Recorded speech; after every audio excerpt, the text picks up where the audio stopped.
Apex is hiding something pretty crazy and people are starting to notice, because with the most recent updates, everyone's realized there aren't any new voice lines for new items. Look at this. El Hutao? This guy gets it. He knows what's going on. He gets it. Disclaimer, this is not a video criticizing Garrett. In fact, the information in his video regarding the voice actor strike is correct. Well, yes, but actually no. But also kinda not. This isn't as simple as voice actors striking to guarantee protections against AI. I'll lay out the important details and keep it as short as possible because this issue is far more complex than it seems. So, let's start from the beginning. On July 26, 2024, SAG-AFTRA, which is a union of media professionals, started a strike against all these American video game companies, these ones here, and their goal was simple: improved protections over the use of artificial intelligence, as there were concerns about companies having the ability to train AI to replicate an actor's voice or create a digital replica of their likeness without consent or fair compensation. Now, this is very important. This is what they're fighting for. This is their goal.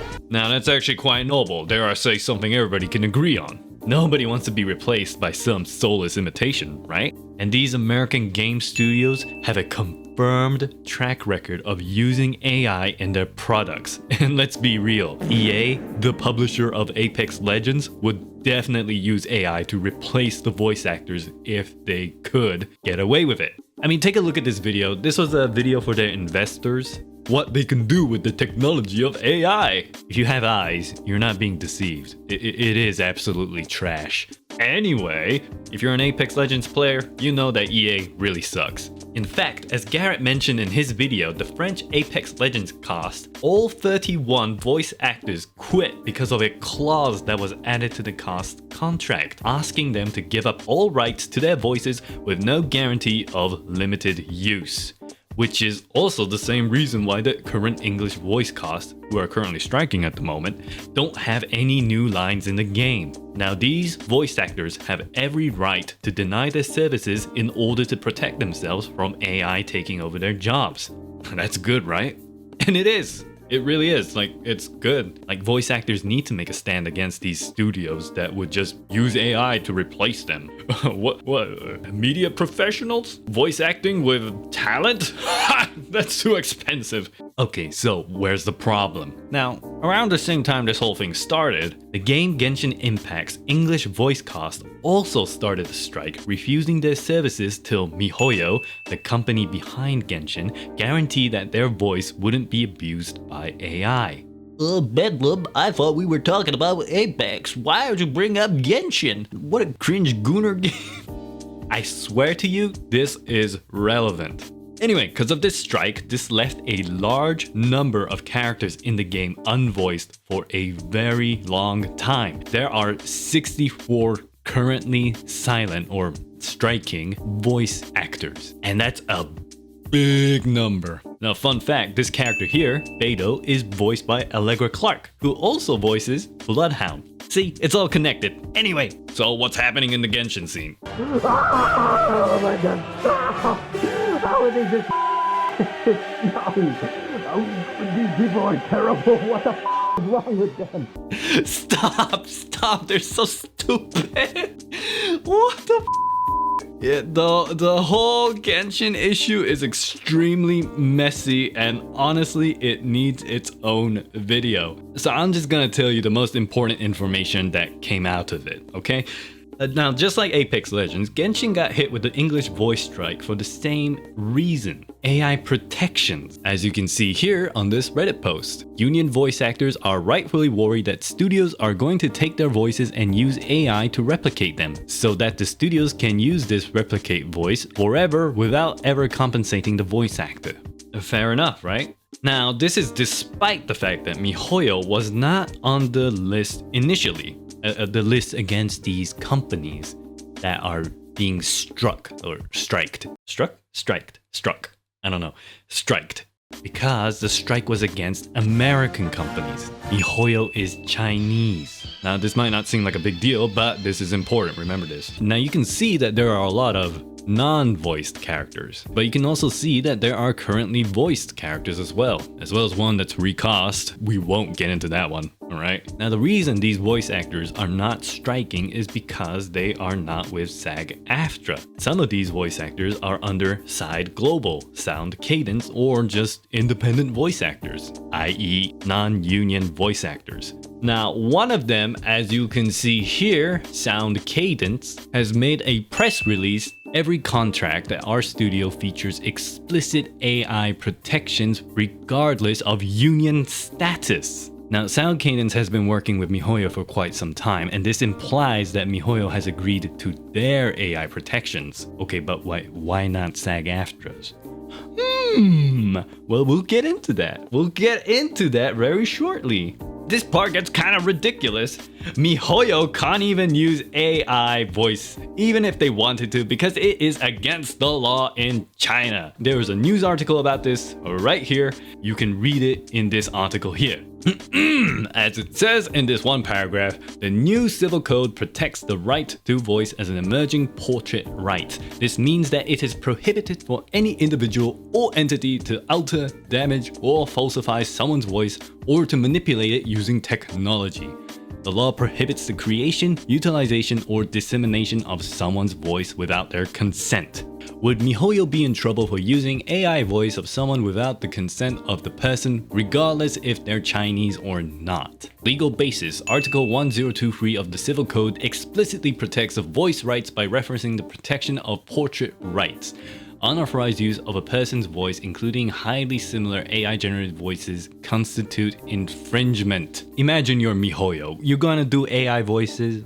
The Chinese government is going to come after your ass, and you're gonna lose so much social credit score. Negative 420. Oh my god!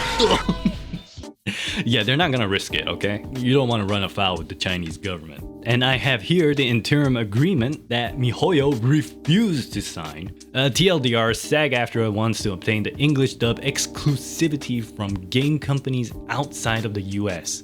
It will bar other game companies like Hoyo from hiring non-SAG-AFTRA union members and non-union members within and outside the United States for their current and future work. If they don't sign, they continue on strike, citing no AI protection as a reason. I have only found 12 instances of artificial intelligence throughout this 65-page document, and most of them are just title headers or subheaders. So if SAG's demand for AI protection is already met in China, as well as MiHoYo having no qualm in hiring voice actors that have AI protections in their contracts, why the hell are they striking? SAG is using AI protection as a front. The real reason they're going on a strike is to force companies to work with US voice acting unions only. Now that sounds bad, but why is it bad? There's this law in the US called the Taft-Hartley Act, which SAG-AFTRA enforces. And if I got this wrong, let it be known in the comments below. I'll add the corrections on a pin. Now, according to SAG-AFTRA, there are two important things to take out of this. Firstly is the compliance documentation. Taft-Hartley form is required by producers who intend to hire non-union actors under specific conditions. The form must explain why a non-union member should be hired over a union talent. This can include actors having special skills, they are famous, have a certain physical appearances, among other qualifications. The union will review each Taft-Hartley form and decide whether the non-union actor meets the criteria to be eligible. Now, first of all, this comes across as extremely elitist. A non-union voice actor over our own? What a hilarious notion to have. But another important thing is this one right here. Once the non-union actor is approved to be hired under the Taft-Hartley form, they have 30 days to work on the union project without being required to join SAG-AFTRA. Now, according to Koi Dao, which is one of the voice actors from Genshin, he has mentioned in a Reddit post that the non-union voice actor can use the Taft-Hartley form 3 times, giving a total of 90 days to work on a union project as a non-union voice actor. Now, 90 days is a long time, and you can probably voice a lot of things in that time period. But if you're a live service game like Genshin or Apex, that's been around for more than 5 years, 90 days ain't enough for non-union voice actors to make new dialogues. So they're essentially forced to join SAG-AFTRA just to be able to continue working on that project. Okay, so why don't the non-union voice actor just work with SAG-AFTRA then? Now, I have here the SAG-AFTRA application form, but there are some conflicting numbers with the numbers shown on SAG-AFTRA's own website. And what does it say? It says that the national initiation fee rate is currently $3,060. Although it may be lower in some states. 42万円 What? And continuing on, annual base dues are $241. In addition, work dues are calculated at 1.575%. So annually, you gotta pay $241 as well as pay 1.575% of your work. It's absolutely fantastic, but you know what's even stupid? Is that $3,000 is the initiation fee. It's not an entry fee, it's an application fee.